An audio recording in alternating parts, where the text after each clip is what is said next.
So today I want to start by reading something that I wrote, but the title of today's message is You Create Your Own Heaven.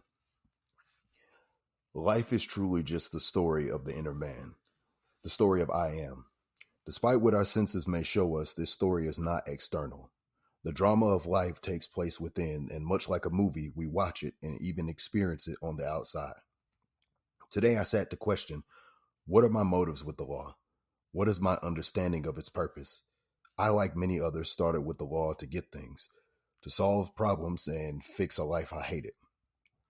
I would have a little success here and there, but not the true transformation I was looking for. One of the messages that stuck with me from my ayahuasca experience was, you create your own heaven. I now see that my mistake was misunderstanding where heaven was. I believe creating your own heaven was about moving. I used to believe that creating your own heaven was about moving the pieces of the outer world and manipulating the 3D until it was to my liking and couldn't hurt me anymore. I was putting my attention in the wrong place. Luke 17:21, the kingdom of God is within you. I was looking in the wrong place, always externally. That's not just a metaphor. The kingdom of God, consciousness, is within you. To create your own heaven is to mold the inner world, or where you live mentally, into heaven. So I'll ask you this. Do you have a true understanding of what you want? Normally, we'd be quick to name things like more money, a specific person, to travel, have the body of our dreams, etc. But if you're willing to take a second look, ask yourself, what do all these things imply about me? The real me, the inner me. Whether we realize it or not, having these things leads to feelings. Those feelings lead to I am statements. Even though they are silent, you speak the words I am from these things. Does money make you say, I am rich, secure, valuable? Does a specific person make you say, I am loved, respected, attractive? What we are truly seeking is a shift in I am, and we will not find that in the 3D world. Matthew 6:19-21 tells us to lay up treasures in heaven. There it cannot be stolen or destroyed. As contradictory as it may sound, having it in the 3D was never the point. Here things pass away, but in heaven it's eternal. So what shift do you want? Where do you want to live mentally? After you leave this body, you will take nothing from the 3D and be left with what you have created in the kingdom of God. I know it's hard because we're taught the 3D is the true reality. Separate the two. Do not bring the outside in with you. As your grandmother would say, take those dirty shoes off before you come in this house. In imagination, it's just you. No limits, no one to tell you no. It's just you. If you're willing to leave the dirty shoes outside, if you're willing to give yourself what you want in heaven, you will reap what you sow. Thy will be done on earth as it is in heaven. Luke 17:20. The kingdom cometh not with observation. Earth will mirror heaven. It always has. That is a fact. But you will not observe the coming of the kingdom. Until you are willing to take off your dirty shoes and let the current state of earth go, and the current state of earth is what your senses currently perceive, you will rob yourself of the opportunity to shape heaven. So when you struggle with the senses, and believe me, at times I still do, Matthew 6:19-21, turn to prayer. Turn to heaven when you are anxious. True prayer is to be what you desire now, and in heaven, what you imagine is a fact right now. So I wrote that today, basically coming off of a personal meditation.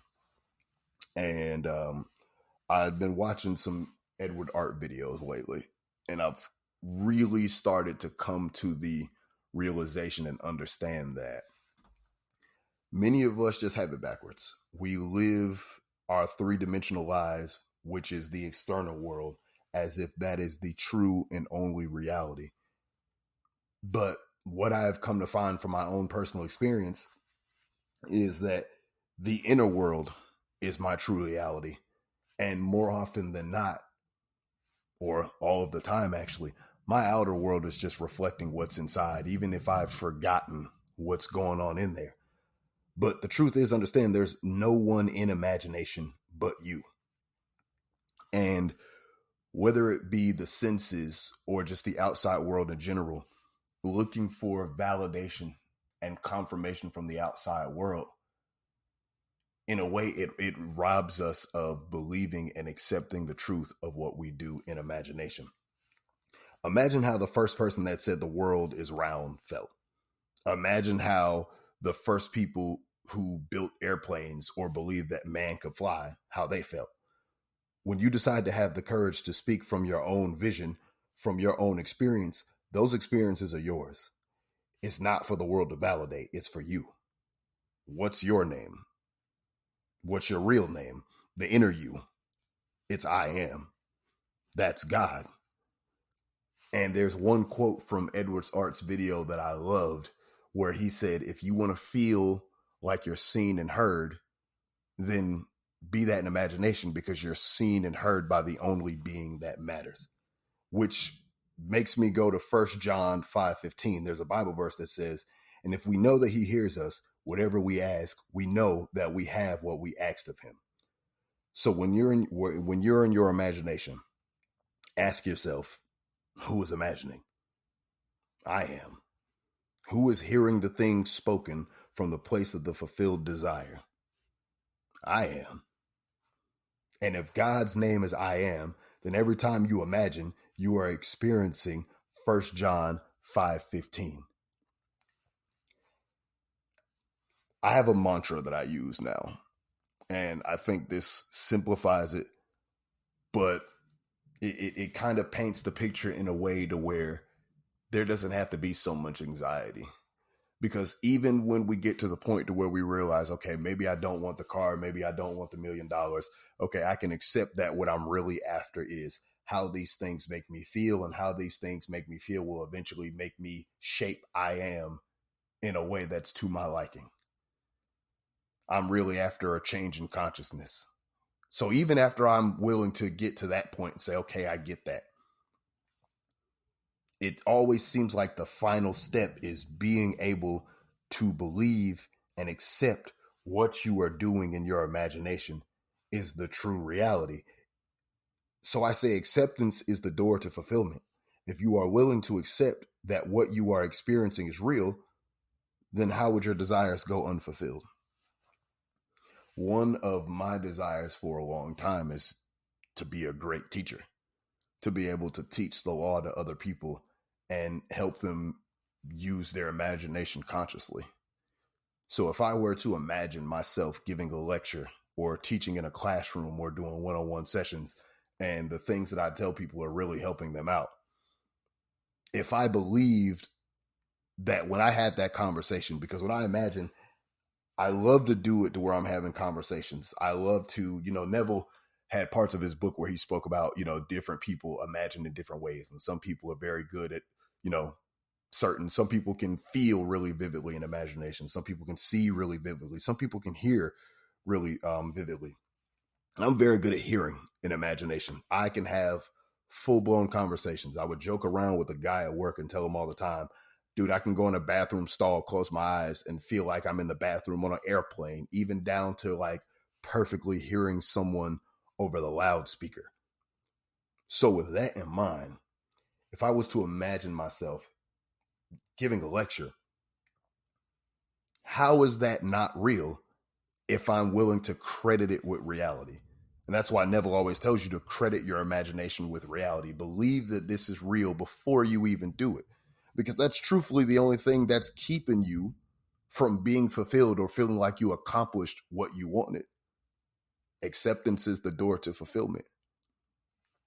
So when you sit with your imagination, when you meditate, when you consciously try to exercise the law, when you go for that shift in consciousness, because the same thing, even though I say that my desire is to be a great teacher, I realize that feelings will come, but the root of those feelings will be I am statements.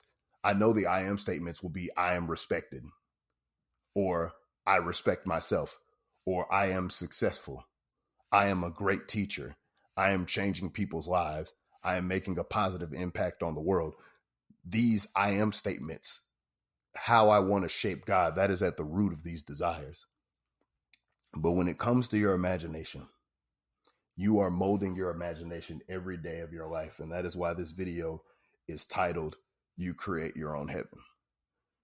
You mold your imagination whether you realize you're doing it or not.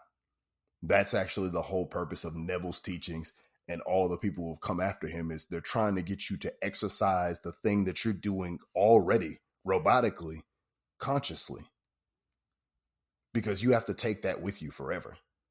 Consciousness is forever. Everything that's out in this tangible world will fade away one day, including the bodies that we wear. But the heaven that you create for yourself is forever. So start to flip it. Start to view this outside world. I'm going to show my little Marvel nerd for a second. Like, I'm going to quote Doctor Strange. Just call it the mirror dimension if you want to. Think of it that way. This is the world of shadow. This is the world of reflection. The world of cause, the source, is our consciousness. And that is where everything comes from. What you are in imagination is what you are the moment you decide that you are that. And then there's another Bible verse where God says he does not judge by appearance, but he judges what's in man's heart. It's telling you right there that the highest being in existence, the creator of all, I am consciousness, externalizes and acknowledges what is on the inside, what takes place within consciousness. So if you have a desire, if you have something that you want to be, I always say, go past the feeling for a second, go deeper, because I feel like that would give you much more than the tangible thing ever could. So when you're thinking about that you want things in life, when you're trying to create your own heaven, start from the bottom first. Get the foundation solid and build up from there. So we'll just go with money again. If you want money, great.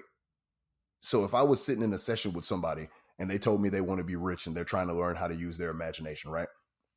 So I would say, okay, great. How would being rich make you feel? And I'll obviously just answer these questions for the sake of the example. But let's just say that person says, money would make me feel free. Money would make me feel secure. Okay, great. So money would make you feel free and money would make you feel secure. So what you really want is freedom and security, and you believe that money is a vehicle for that. So let's go beyond the feeling now. What is the I am statement that follows those? I am free. I am secure. So the true desire is not the money. The true desire is the way that you want to shape God, the way that you want to shape the inner man, is for the inner man to be free and for the inner man to be secure. You want God to be free and insecure. You want God to be free and secure. I am free. I am secure. So always start there. Start with I am first and build on top of I am, instead of starting backwards and then trying to get there. Because I feel like that's what leads to so much emptiness in modern society, is we look so much at the tangible things that we're not paying attention to the true desire, which is how you want to shape God, how you want your inner world and inner landscape to be. Because I feel like that's the true driving force with all of what we do every day. We just don't realize it because we're not paying attention. But I'll repeat it again because it's funny, because I got the same phrase literally on the tail end of the ride right before I got pulled out. You create your own heaven. And the way that you create your own heaven is by sitting down and consciously using your imagination to create whatever you want in your inner world. It doesn't go anywhere. Whatever you create, it's always there. There's been plenty of times where I've imagined things, and when I go back, it's still there. It only goes away if I make it go away. It only gets put down. It's almost like you're a kid when you got a giant toy chest, and you go back and you're digging through the toy chest. That's all it is. All the toys are there. You just put them down. Be exactly what you want to be and shape your inner world exactly how you want it to be, and live there every single day. And what you'll find is the more frequently that you are willing to nurture that inner world, that inner garden, that inner Eden, and live there, you'll see that earth will mirror heaven. Thy will be done on earth as it is in heaven.